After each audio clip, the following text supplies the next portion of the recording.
everybody, Dan Illman, Mike Beer kicking off the 50-cent late pick 5 at Del Mar on Saturday with the first of 3 graded stakes races carded for turf. Race number 5 is the grade 3 Jimmy Durante. These are 2-year-old fillies going a mile on the turf. Before we take a look at this very competitive field, remember that DRF's Black Friday sale is ongoing, 20% off just about everything in the shop. Learn more at shop.drf.com and please use the coupon code BF2024. Here is the field for the Jimmy Durante. Cha-cha-cha. The number 8 Super Speed is expected to show some speed, Mike, which makes me think there isn't a ton of speed in this race. I thought Kasalu, the number 6, is going to go. Yeah, I think the 6 is going to show some speed in here. Certainly, some of the horses down towards inside that 3, Lee's Baby Girl. I mean, that horse is probably going to make the lead in here. We'll see how fast she has to go. Let's throw up our time form U.S. pace projector. Lee's Baby Girl, the 3, expected to make the lead. The pace is fast. Kasalu's going to be up close. Sea Runner's going to be up close. But I do think Lee's Baby Girl is going to make the lead, and I do think the pace is going to be honest. And that could help our deep closer, who is expected to be so far back after the opening half mile. She's not even in the picture. That's the 12 Tigerish, who is the fastest time form U.S. late pace rating. Let's start things off with the number 1 Resolve, who would also benefit seemingly from a fast pace. Here's Resolve's maiden win in her 3rd lifetime start. This race was at Del Mar. She stalked the pace on the outside, eased 3 wide into the stretch, wheels in the leader. It looks like she's figuring the game out. That's Lee's Baby's Girl on the lead right there, and Resolve's going to run right past her here at the end and get the job done. This horse is certainly trending the right way, Dan, and can get another good trip in this race. She was 9-1 winning that race. That was kind of the time to have her, I thought, because the race 2 starts back where she was behind a couple of these. She didn't get a great trip in there. I thought she had a little bit of an excuse there, and then she came out of it and built on that performance and won last time. Not sure I want to bet her back against a tougher field. Slick is the number 2. Now, Slick is still a maiden after 2 starts, and she finished behind a few of these, including Resolve. Last time out in the video we just saw, she finished 4th that day. Did you see any excuses for her? It was her first start in the States for D'Amato. Maybe D'Amato's still learning about her. Yeah, probably. She's just been really green in both of her starts. And I really don't feel like she's put it all together yet, but it does seem like there's some real talent in there. Her career debut back in Ireland, she ran really well that day. She probably cost herself a win there because she didn't know what she was doing through the stretch there and couldn't catch the leader. And then she just broke so poorly last time, looked really green first time through, racing forward, and got tired at the end. It feels like there's something there with her. Another one, I'm not sure this is the right spot, but I could use her at the right price. The speedy number 3, Lee's Baby Girl, has hit the board in 6 of 7. The problem is she's still a maiden. We saw her take them into the stretch last time out. Resolve was able to beat her, but she was battling on a pretty hot pace before being run down. The problem is she's likely to set another pretty solid pace and do so against better horses. Yeah, that was the problem I had with her too. I have no real issue with any of her turf starts so far. She is dangerous speed in this race, Dan. She's really fast. So I expect her to be on the lead up the backstretch. I didn't trust her to hold on at the end, but I don't think she's overmatched by these horses. Here's another maiden trying winners. That's the 4 Dandy Vandy. This one is trained by Phil D'Amato, as is the other maiden, the number 2 Slick. Stretched out last time out for the 2nd lifetime start. Sort of got in behind horses at some point, and I think that hurt her. I thought she was maybe a little bit too conservatively ridden. Now she switches to IRAD. I think there's some upside here. I agree. Didn't really love the trip that she pulled last time. I thought she maybe ran an underrated race in there. Listen, she's a maiden on the way into this. She's obviously got to take a step forward, but she's just another. There's a lot of horses like her in here, Dan. It feels like she's got a little talent. Maybe this isn't the right spot, but she gets a better trip this time under IRAD. She could be there. She went sprint to route 2nd time out. The number 5 Schilflied went route to sprint and scored going the straightaway 6.5 furlong in this race back last month and came from off the pace to do so. We see Schilflied come widest into the stretch. Now she's going to get a little bit green when she strikes the front, drift to the outside. But once Hernandez straightens her out, this last 16th of a mile is pretty sharp. Yeah, she really finishes in here. Sat on the outside most of the way here. It did take her a while, it seemed like, to figure it out there in the stretch, but she just blows past this field at the end and keeps going. Bred to stretch out, obviously, so I'm not going to worry about them, getting back out in distance with her here. When you go back to her debut, just looked like another horse didn't know what she was doing in there, just pulling, wouldn't settle. The pace was fast. That's another race that Lee's Baby Girl was in. She just chased that horse, would not back off, and just paid the price and got tired. Really improved last time. Kasalu's lone win came going 5/8 on the dirt for trainer Bob Baffer, who's going to take the blinkers off for the first time. This one is graded place sprinting on dirt and graded place going a mile on turf. Let's watch that graded placing in the Surfer Girl. Just no match for thought process. One of the better 2-year-old fillies in Southern California on the turf. And Casalo was in chase mode from the start. I think they could have made the lead if they were aggressive with her. They decided to rate for the pocket. She's game to hold second over Tiger Issues down towards the inside, but as you can see, she's not threatening this odds-on gate-to-wire winner. Yeah, right. They could have went to the lead. You're right. It wasn't going to matter because she wasn't going to beat thought process. And listen, this horse is 0 for 2 on turf, and she's faced thought process in both of those races, and just she's not as good as that horse. We'll see if she fits better in this field.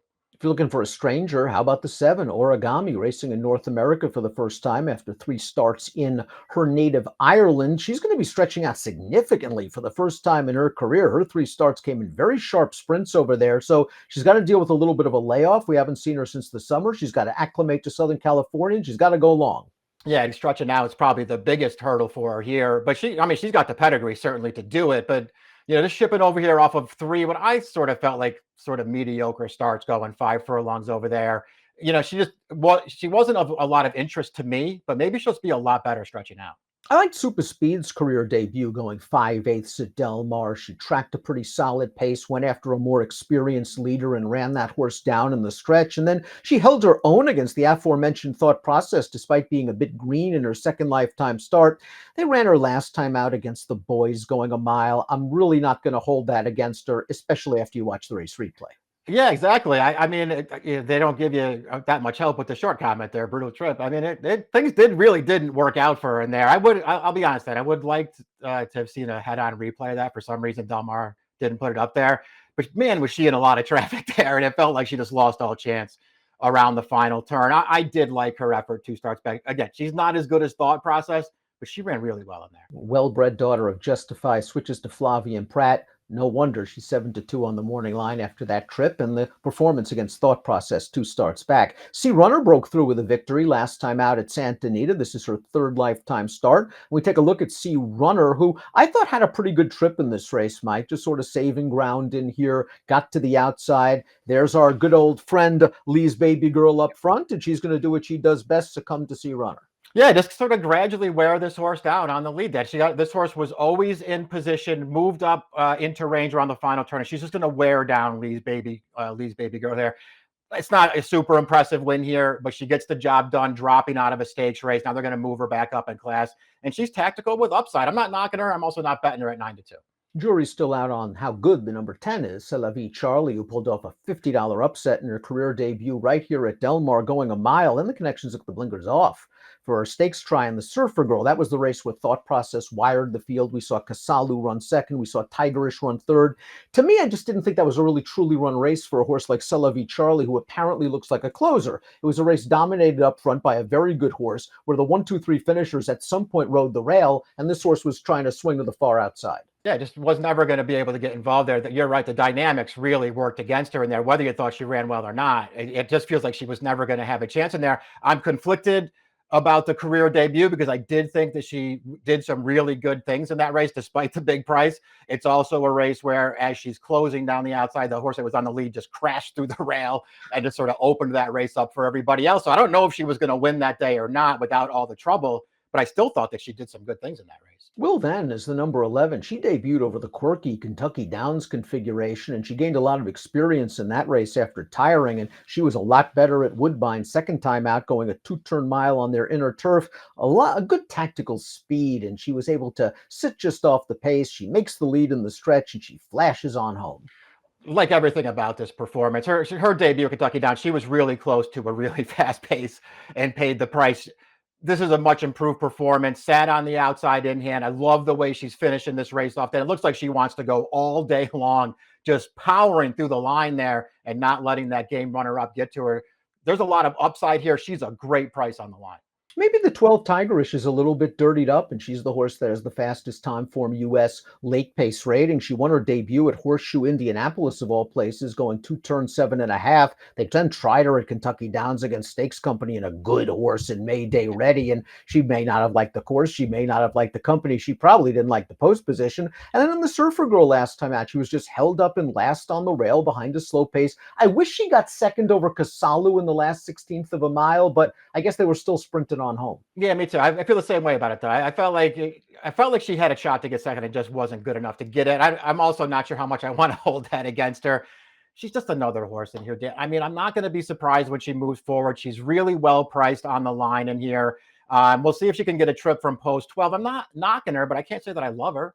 Acquitted completes this field. It's a tough post position for a filly that's going to be stretching out around 2 turns for the first time, but she sure took to turf in her grass debut. This is her third lifetime start, going 6 furlongs at Santa Anita. She sat right off the lead. She's going to go after this leader who tried to make a break for it on the turn, and she's going to eventually grind her down to win. It looks like she's found her surface. Yeah, really improved in the turf debut here. They're going to stretch her out. Unfortunate for her that she drew the far outside post in as they move her into a stakes race, but she appears to have some talent.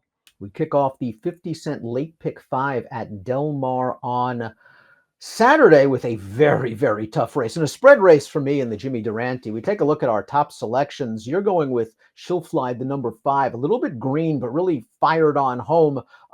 She should be a fair price in here to be sure. Yeah, first of all, I was just looking for price. I thought this race was so wide open. This race was just way too tough for me. I had no idea what to do in here. I want prices. I liked this horse's win last time, and I don't expect her to have trouble stretching back out in this race. So I just put her on top. Really, the other horse for me is the 11. Well, then I got the horse I expect to be the favorite second in here off a tough trip last time. The 11 will then. I think this horse is going to run really well in it. How tough is this race? 13 horses, 8 different picks. It means the number 1 Resolve can't lose because she's not in any of our selections. Celavi Charlie has a lot to prove. She's going to be a gigantic price. She was very fortunate to win her debut.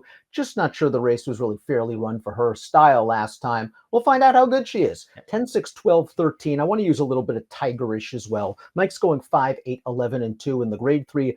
Jimmy Durante, the first of 3 graded stakes races at Del Mar on turf on Saturday. Good luck. Hey buddy, you look like you're in need of a winner, and just remember, if you like and subscribe right over here, you can get all of the great content on DRF.com, including Race of the Day, stakes previews, and lots more, featuring me and my superb selections. Trust me, you're not going to regret it.